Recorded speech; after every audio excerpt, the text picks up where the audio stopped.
I'm now in eastern Brandenburg in Germany, standing here with Marek Moritz.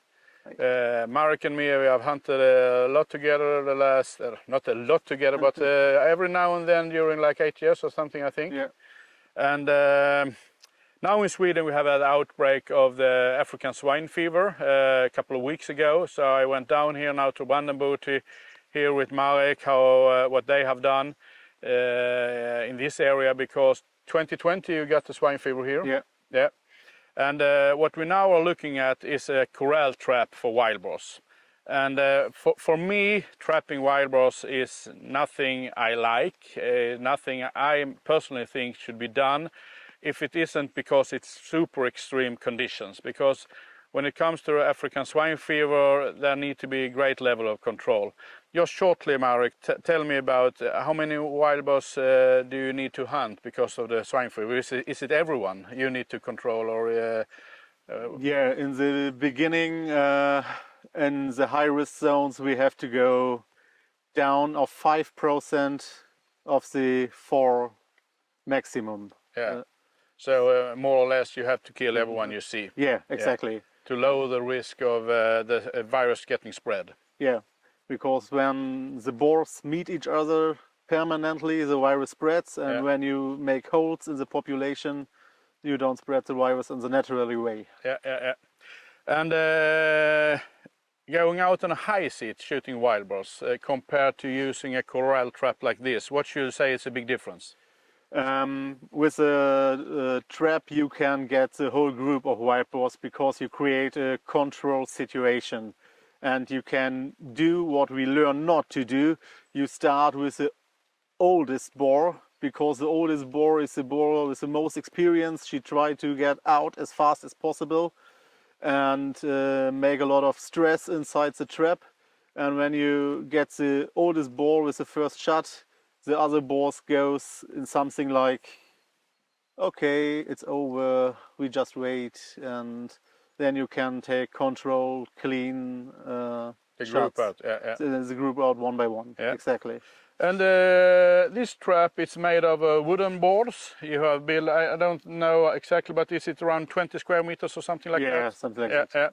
15 to 20. Yeah. And you have an Åberg gamekeeper feeder inside. Tell me a little bit, how do you release the trap? Is it by yourself or is it automatic? No, we are not allowed to do it automatic. We have to do it by a control way. In the first days we have to use a wire, but then the first permits came to do it over the phone with an app or what else. Okay. So you have some kind of transmitter here, and you see on a trail camera now there is a wild boar inside, and you just release the trap. We use a camera for observation houses because they send it directly video live stream. Yeah. And we are here in an area with good mobile coverage, so it's much more real time than photo traps. Yeah. And then you can wait till every boar is inside and push the button, and then the doors goes down. Yeah. And this works with an electromagnetic system. Yeah. And what should you say about how do the boars react when the trap is released? We can see here on some pictures, but tell me a little about what are we seeing? Around 10-15 seconds, sometimes more, sometimes less, the boars goes like crazy and try to go back the way they enter.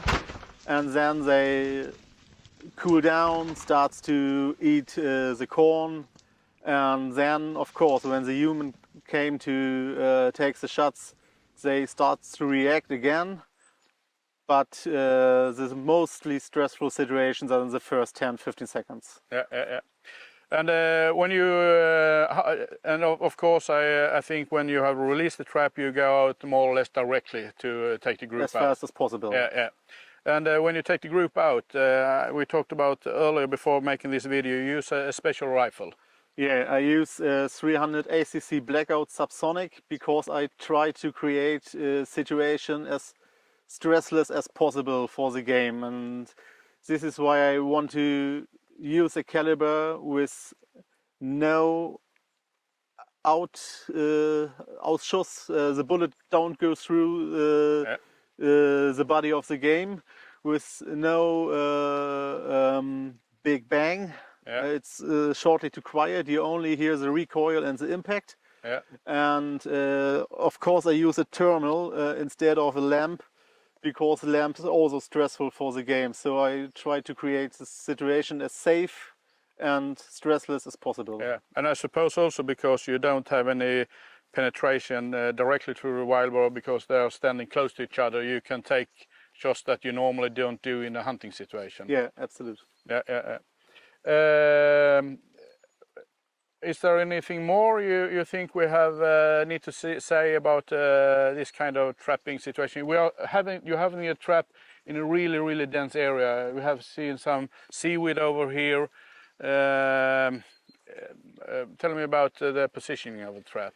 Yeah, it's similar like finding a good spot for a high seed. You make a monitoring with trail cams and a little cone, and when you found a good spot, you start to build a trap. And after some weeks, months, the boars get used to it and start to eat inside. Yeah. And then you can pull the button to take down. The best time is hard winter or with young piglets, because then the boars need the extra energy through the bait. Yeah, they're easier to get to the bait. Yeah, absolutely. And now when we look into the trap, it seems that you haven't used it for a while, but there is a reason for that. Yeah, the reason is that we are close to zero since a little bit more than 1 year, and that we're far away from the deep winter or little piglets. So we don't want to get too much energy to the area. When you try to use the traps the whole year, you feed mostly raccoons or badgers or something else, and that's not useful for the environment. Yeah. And you said we have the outbreak at 2020. Now we are in September 2023. Tell me a little bit, how is this area handling the outbreak? Are you still having the active fever here, or what's happening in general? We only have one dead boar in these 3 years with an active virus some meters ago. And after 1 year, we was very down with our population, so we are pretty safe here. Yeah. There was only one single boar in 3 years in this specific in area? this specific area with active virus. Yeah. But 600-700 meters closer to the border of Poland, there is lot of them. Yeah. So I will thank you very much, Marek, for letting us know a little bit about your trap, and I hope you guys who have seen this video find it a little interesting, and I hope that we in Sweden can contain the virus in this area that is blocked now, and hopefully it won't spread. And of course we need to do what it takes to stop the virus, and then we need to do these kind of extreme measurements maybe also in Sweden. Thank you.